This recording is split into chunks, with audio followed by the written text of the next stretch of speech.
پخا بدر شکر لحر کی نیک عمل مسلمہ واورا ویم مسلمہ سوک ژوندی په دنیا کی آخر کلل مسلمہ واورا ویم مسلمہ.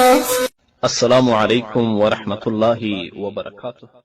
محمد عیسی وفا د ډیورن له کرښې څخه سلامونه رالیږلي او د سلام نه وروسته لیکلي چې زه دوه پوښتنې لرم. لومړنۍ پوښتنه مې دا ده چې د روژې مبارکه میاشت ورځ په ورځ رانږدې کیږي، نو د روژې په مبارکه میاشت کې کم هغه نیک عمل دی چې انسان یې وکړي او ګټه یې زیاتوي؟ او دویمه پوښتنه مې دا ده چې اعتکاف څومره ثواب لري؟ زه اعتکاف د ماشوموالي څخه کوم، ان چې روژه مې هم نه نیوله او دا مې 18 کال دی. الله دې توفیق درکړي.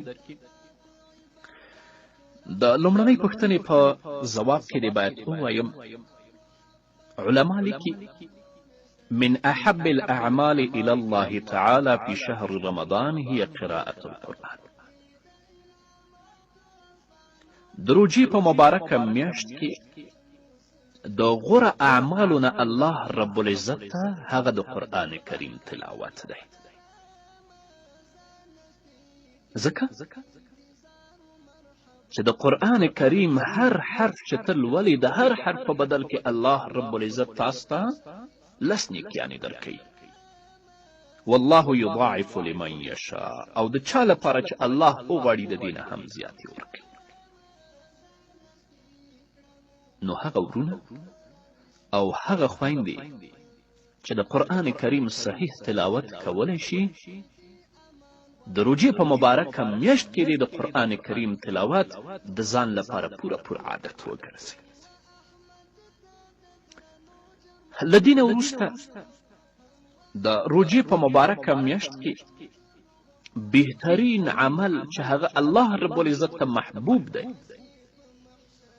د 5 وخت لمنځونو پابندي ده، والاکثار منها، د دې ترڅنګ نفلي لمنځونو ته زور ورکول دي، او په ځانګړې توګه د روژې په مبارکه میاشت کې د تراویحو ادا کول دي په جمع سره. د روژې په مبارکه میاشت کې 5 وخت لمونځ په جمع سره ادا کول، د دې ترڅنګ نفلي لمنځونه کول، او په ځانګړې توګه د روژې په مبارکه میاشت کې د تراویحو پابندي چې د تراویحو لمونځ په مسجد کې په جمع له امام سره ادا شي. همدارنګه د روژې په مبارکه میاشت کې غوره عمل چې الله رب العزت ته هغه ډیر محبوب دی هغه صله د ارحامو ده. که ستاسو دوستان دي، ستاسو اقارب دي، نو هغو سره تاسو تګ او راتګ ډیروئ. په ځانګړې توګه ځینې هغه ورونه چې خپل منځ کې سره خوابدي وي، یا د کورنۍ او اقاربو نورو غړو سره په څه خبره باندې سره خوابدي، د روژې په مبارکه میاشت کې همدغه خوابدي ختمه کړئ چې الله رب العزت مو اعمال قبول کړي، او خپل منځ کې رابطه ساتئ، تګ راتګ کوئ چې الله رب العزت مو د روژې په مبارکه میاشت کې اعمال درته قبول کړي. همدارنګه د روژې په مبارکه میاشت کې هغه عمل چې الله رب العزت ته ډیر محبوب دی او تاسو رب ته نږدې کوي هغه صدقات دي. من افضل الاعمال التي يجزي الله فاعلها وتكون بالمال او بالطعام او باللباس، وقد كان رسول الله صلى الله عليه وسلم اكثر ما يكون كريما في شهر رمضان. دا صدقه د هغو اعمالو نه شمیرل کیږي چې الله رب العزت د دې فاعل ته او د دې کوونکي ته لوی اجرونه ورکوي. تاسو کولی شئ چې صدقه بالمال وکړئ، صدقه په ډوډۍ سره وکړئ، صدقه په جامې سره وکړئ. نبی کریم صلی الله علیه وسلم به په هر وخت کې جواد و، لکه د روجې په مبارکه میاشت کې به نبی کریم صلی الله علیه وسلم د ډیر نه ډیر جواد و.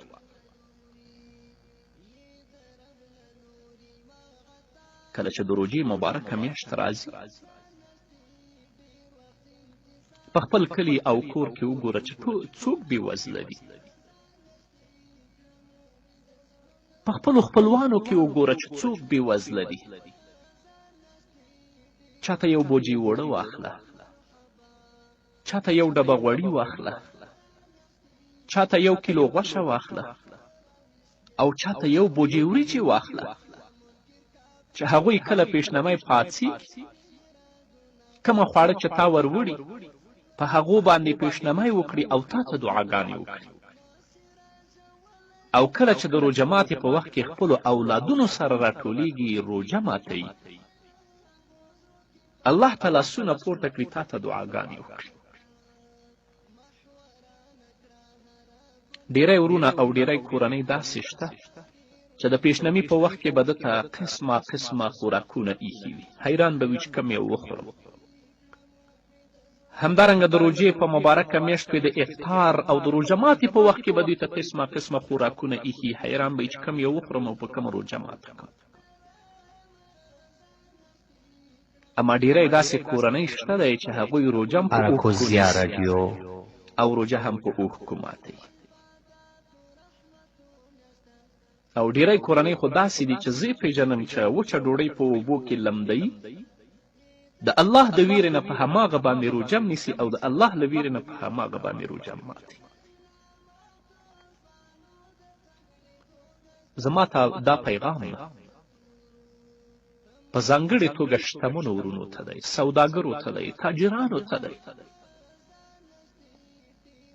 که غواړئ چې الله رب العزت مو اعمال قبول کړي، که غواړئ چې الله درنه راضي شي، که غواړئ چې الله ته نږدې شئ، که غواړئ چې الله مو په مال او په اولاد کې برکت واچوي، که غواړئ چې الله مو له فتنو نه وساتي، نو د روژې په مبارکه میاشت کې صدقات وکړئ.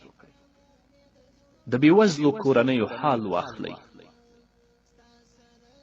د کونډو حال واخلئ، د یتیمانو حال واخلئ، د هغوی له مخونو او د هغوی د سرونو نه د حسرت، د ناامیدي او د ناهیلتوب دوړې وڅنډئ. هر څه مو چې په وس کې دوی سره مرسته د الله لپاره وکړئ. همدارنګه د روژې په مبارکه میاشت کې هغه عمل چې تاسو الله ته نږدې کوي او الله مو عبادتونه قبلوي هغه زکات دی. زکات چې هر وخت ستاسو په مال باندې کال تیر شي ورکولی شي، خو د روژې په مبارکه میاشت کې ادا ډیره بهتره او ډیره غوره ده. ځکه یو فقیر، یو مسکین، یو بېوزله او یو قرضداره ته که تا د خپل د زکات پیسې ورکړي، نو هغه فقیر و محتاج او مسکین به د روژې په مبارکه میاشت کې ستا د زکات په پیسو باندې چې د الله حق دی، خپل ستونزې او خپل مشکلات رفع کړي او الله رب العزت به تا ته څو چنده اجرونه درکړي. همدارنګه د روژې په مبارکه میاشت کې د غوره اعمالو نه یو عمل هغه اعتکاف دی. د روژې په مبارکه میاشت اخره لسیزه کې لکه څنګه چې ستا پوښتنه هم همدا ده. نبی کریم صلی الله علیه وسلم په خپل مبارک ژوند کې کله هم اعتکاف نه دی پریښی. په مسجد نبوي کې محمد رسول الله صلی الله علیه وسلم اعتکاف نه دی پریښی او د هغه له وفات نه وروسته د نبی کریم صلی الله علیه وسلم مبارکې میرمنې زموږ میندې او د مؤمنانو میندې دوی به هم به اعتکاف ته ورلیدل. ځکه د روژې په مبارکه میاشت کې په آخره لسیز کې اعتکاف ته ورلوېده، دا د الله رب العزت د عبادت لپاره ډیر لوی چانس دی، ډیر لوی فرصت دی. ځکه د دنیوي کارونو نه، د دنیوي تشویشونو نه او د دنیا د مشاغلو نه ته فارغ یې، ګوشه یې. هلته به ته الله یادوې، هلته به د الله رب العزت د کلام تلاوت کوې او د الله رب العزت نه به ته بخښنه غواړې.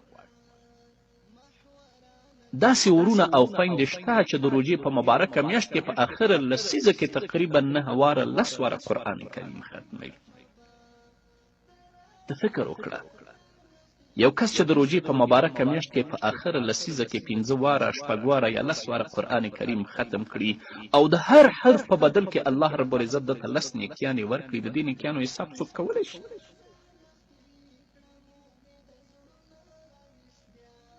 او بل دا چې د مسنون اعتکاف لپاره روژه شرط ده، چې تا مخکې د روژې نه کړې الله دې درته اجر درکړي، اما د مسنون اعتکاف لپاره روژه شرط ده. همدارنګه د روژې په مبارکه میاشت کې په ځانګړې توګه په آخره لسیزه کې هغه د قدر په شپه کې عبادت کول دي، چې همدغه عبادت تاسو الله ته نږدې کوي، الله ستاسو ګناهونه پرې بخي، او د همدغه شپې عبادت د 1000 میاشتو د عبادت نه غوره دی. لیلة القدر خیر من 1000 شهر. ځکه نبی کریم صلی الله علیه وسلم خپل مبارک صحابه رضی الله تعالی عنهم اجمعین د قدر د شپې د ژوندي ساتلو ته رابلل او دعوت کولی. او نبی کریم صلی الله علیه وسلم فرمای: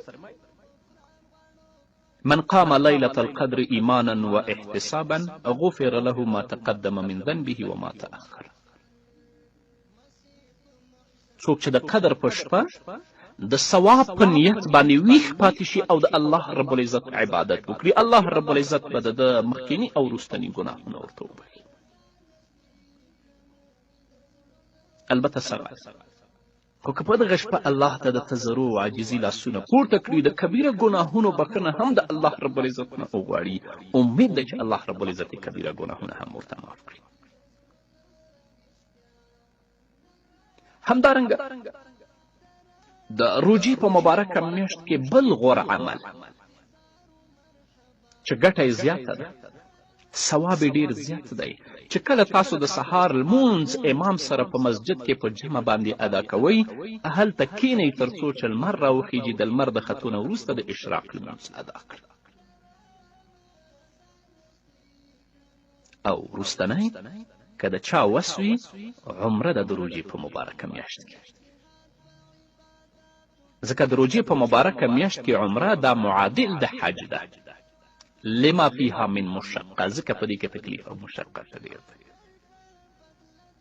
الله رب العزت دې ټولو مسلمانانو ته، زموږ ورونو او خویندو ته د روژې په مبارکه میاشت کې د عبادت او د الله د یاد او د قرآن کریم د تلاوت او د صدقاتو توفیق او د اعتکاف توفیق ورته برخه کړي.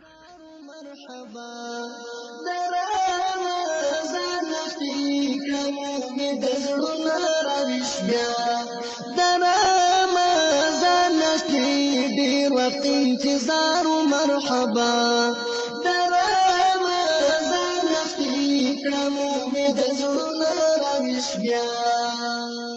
درنو دوستانو، زمونږ د یوټیوب چینل در سره سبسکرایب کړئ تر څو زما دینی خپرونې او نور اړین دینی مسایل تاسو ته پر وخت ورسیږي.